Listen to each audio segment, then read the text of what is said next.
വേടനാണ് താരം. കറുപ്പുമുളപ്പിന്റെ പുതിയ എപ്പിസോഡിലേക്ക് സ്വാഗതം. വേടൻ ചെക്ക്മേറ്റ് എന്നുള്ള സിനിമയിൽ കൂടെയാണ് എനിക്ക് പുള്ളിക്കാരനെ പരിചയം. അതിൽ പുള്ളിക്കാരൻ്റെ കോൺട്രിബ്യൂഷൻ വളരെ നല്ലൊരു കോൺട്രിബ്യൂഷൻ ആയിരുന്നു. നല്ലൊരു കവിയാണ്, നല്ലൊരു എഴുത്തുകാരനാണ്. പക്ഷേ പുള്ളിക്കാരൻ ഒരു മോട്ടിവേഷണൽ സ്പീക്കറായിട്ട് വരുന്നപ്പോഴത്തേക്ക് തന്നെ പുള്ളിക്കാരൻ കഞ്ചാവ് സ്വയം ഉപയോഗിച്ചത് മാത്രമല്ല, കൂട്ടം ചേർന്ന് കഞ്ചാവ് ഉപയോഗിച്ചതായിട്ടൊരു കേസ് വന്നു. ആ കേസിന്റെ നടപടിക്രമങ്ങൾ നിങ്ങളെല്ലാം കണ്ടതാണ്. അത് നടന്നുകൊണ്ടിരിക്കുമ്പോഴത്തേക്ക് തന്നെ പുള്ളിക്കാരനെ പുലിനഖം ഉപയോഗിച്ച് മാല ഉപയോഗിച്ചു എന്നുള്ള രീതിയിൽ വനം വകുപ്പ് ഒരു കേസ് കൊടുത്തു. വനം വകുപ്പിന്റെ കേസ് എന്ന് വെച്ച് കഴിഞ്ഞാൽ ഇഡിയുടെ കേസിനേക്കാളും ഭയങ്കര കോംപ്ലിക്കേറ്റഡ് ആണ്. കാര്യം എതിർഭാഗത്ത് നിൽക്കുന്നത് വന്യമൃഗങ്ങളാണ്. കുറ്റം ചെയ്യില്ല എന്ന് ബോധ്യപ്പെടുത്തേണ്ട ചുമതല നമുക്കാണ്. അപ്പോൾ സമൂഹ മാധ്യമങ്ങളിൽ ഉയർന്നു വന്ന ഒരു വാദം, മോഹൻലാലിന്റെ ആനക്കൊമ്പ് പിടിച്ചല്ലോ, അവിടെ ഒന്നും ചെയ്തില്ലല്ലോ. അപ്പൊ സമൂഹത്തിൽ സ്പർദ്ധ വളർത്താനും വിഷം വമിപ്പിക്കാനും ഒരുപാട് പേര് കൊള്ളും പിടിച്ചുകൊണ്ടിറങ്ങും.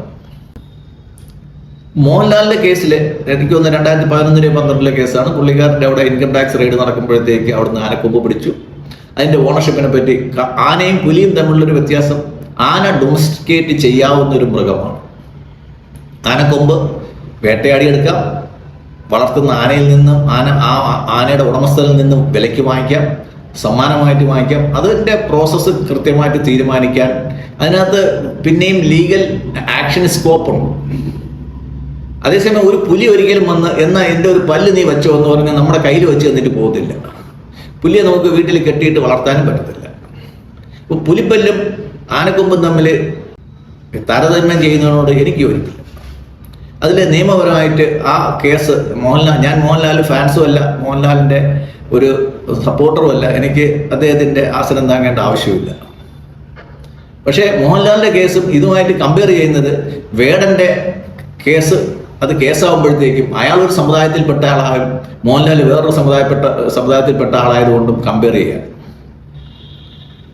ഞാൻ ജനിച്ചു വളർന്നത് വേടൻ എപ്പോഴും പറയുന്ന അയ്യങ്കാളിയുടെ അതേ നാട്ടിൽ നിന്നാണ്. അതേ സമുദായത്തിലുള്ള ഒരുപാട് കുട്ടികളുടെ കൂടെ ഇരുന്ന് ഞങ്ങൾ പഠിച്ചത്. അന്നൊന്നും ഇത് ഇപ്പോഴൊന്നുമല്ല, ഇതൊക്കെ 65, 75 കാലഘട്ടം, 70, 80 കാലഘട്ടങ്ങളിലാണ്. അതായത് ഒരു 40 വർഷത്തിന് മുമ്പ്. അന്നൊന്നും ജാതിപരമായിട്ട് വേടൻ പറയുന്ന രീതിയിലുള്ള വിവേചനം വെങ്ങാനൂരൊന്നും ഞാൻ കണ്ടിട്ടില്ല. ഞങ്ങൾ എല്ലാവരും പരസ്പരം വീടുകളിൽ പോകാറുണ്ട്, പരസ്പരം ഭക്ഷണം കഴിക്കാറുണ്ട് എന്ന് പറയുമ്പോഴത്തേക്ക് എന്നെ ബാക്കി തൊട്ടുകൂടായ്മയും തീണ്ടിക്കൂടായ്മയെന്നും വെങ്ങാനൂർ ഈ വേടൻ പറയുന്ന അത്രയ്ക്ക് രീതിയിൽ ഉണ്ടാവുമെന്ന് എനിക്ക് തോന്നുന്നില്ല. പ്രത്യേകിച്ചും ശകലം വിദ്യാഭ്യാസം ലഭിച്ച വീടുകളിൽ. അയ്യങ്കാളി സമരം ചെയ്തത് വിദ്യാഭ്യാസത്തിന് വേണ്ടിയിട്ടായിരുന്നു. ഏറ്റവും കൂടുതൽ സമരം അദ്ദേഹം ആവശ്യപ്പെട്ടത് വിദ്യാഭ്യാസമായിരുന്നു. ആ വിദ്യാഭ്യാസം കിട്ടിയ ആൾക്കാരൊക്കെ നല്ല രീതിയിൽ ഉയർന്ന് നല്ല സംസ്കാരത്തോടെ നല്ല രീതിയിൽ ജീവിക്കുന്നു. അവരാരും വിഷം മുൻപിക്കാൻ വേണ്ടിയിട്ട് സമൂഹത്തിൽ ഇറങ്ങാറില്ല. ഇനി വേടൻ പറയുന്നൊരു കാര്യം, അദ്ദേഹത്തിന്റെ വസ്ത്രധാരണം. പിന്നെ വേടൻ വേറൊരു ലൈംഗിക കേസിൽ പെട്ടതായിട്ട് ഞാൻ പത്രങ്ങളിൽ വായിച്ചു. എനിക്ക് അതിൻ്റെ നിശ്ചിത അറിയത്തില്ല. അത് അയാളുടെ വ്യക്തിപരമായിട്ടുള്ള ജീവിതത്തിലുള്ള കാര്യം. അതിങ്ങനെ പലരും പല കാര്യങ്ങളിലും സ്വയം ചെന്ന് ചാടാറുണ്ട്, അത് പോറാറുണ്ട്. പക്ഷേ ഞാനിവിടെ പ്രതിപാദിക്കാൻ പോകുന്ന ഒരു സെന്റൻസ് വേടൻ അത് പറഞ്ഞിട്ടുണ്ടെങ്കിൽ എനിക്ക് അതിനോട് യോജിക്കാൻ പറ്റത്തില്ല. ശ്രീലങ്കയിലെ പുലികൾക്ക് ദാഹിക്കുന്നു.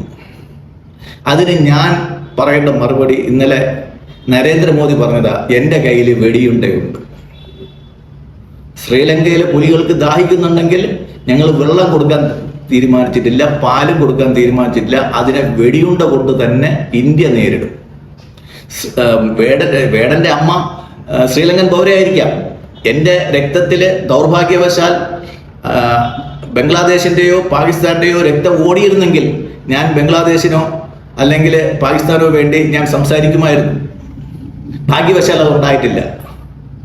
അപ്പോൾ വേടൻ ശ്രീലങ്കയ്ക്ക് വേണ്ടിയിട്ട്, ശ്രീലങ്കയിലെ പുലികൾക്ക് വേണ്ടിയിട്ട്, അവരുടെ ദാഹത്തിന് വേണ്ടി സംസാരിക്കുകയാണെങ്കിൽ ഒരു ഇന്ത്യൻ പൗരൻ എന്നുള്ള രീതിക്ക് നമുക്ക് ആർക്കും അത് സപ്പോർട്ട് ചെയ്യാൻ പറ്റത്തില്ല. ശ്രീലങ്ക ഇന്ത്യയോട് കാണിച്ച ചതി എന്തെന്ന് എനിക്കറിയാം. ഇന്ത്യ ശ്രീലങ്ക സമാധാന കരാർ അനുസരിച്ച് 1500ഓളം ഇന്ത്യൻ പട്ടാളക്കാർ നഷ്ടപ്പെട്ട ഒരു രാജ്യമാണ് നമ്മളത്. ശ്രീലങ്കൻ പുലികൾക്ക് ദാഹിക്കുന്നുണ്ടെങ്കിൽ അവര് ശ്രീലങ്കൻ കടലിലെ വെള്ളം കുടിച്ച് ദാഹം തീർക്കണം. ഇന്ത്യയിലോട്ട് വന്ന് ഇവിടെ ആരുടെ നെഞ്ചത്ത് കയറാൻ വേണ്ടിയിട്ട് ഏതെങ്കിലും ഒരു സമുദായത്തിന്റെ പേര് ഉപയോഗിച്ചുകൊണ്ട് വരണ്ട. ശ്രീലങ്കയിലെ പുലികൾക്ക് ദാഹിക്കുന്നുണ്ടെങ്കിൽ അവർക്ക് 2 ഓപ്ഷൻ ഉണ്ട്. ഒന്നുകിൽ ശ്രീലങ്കൻ കടലിലെ വെള്ളം കുടിക്കാം, അല്ലെങ്കിൽ നരേന്ദ്രമോദിയുടെ വെടിയുണ്ട തിന്നാം. നന്ദി, നമസ്കാരം.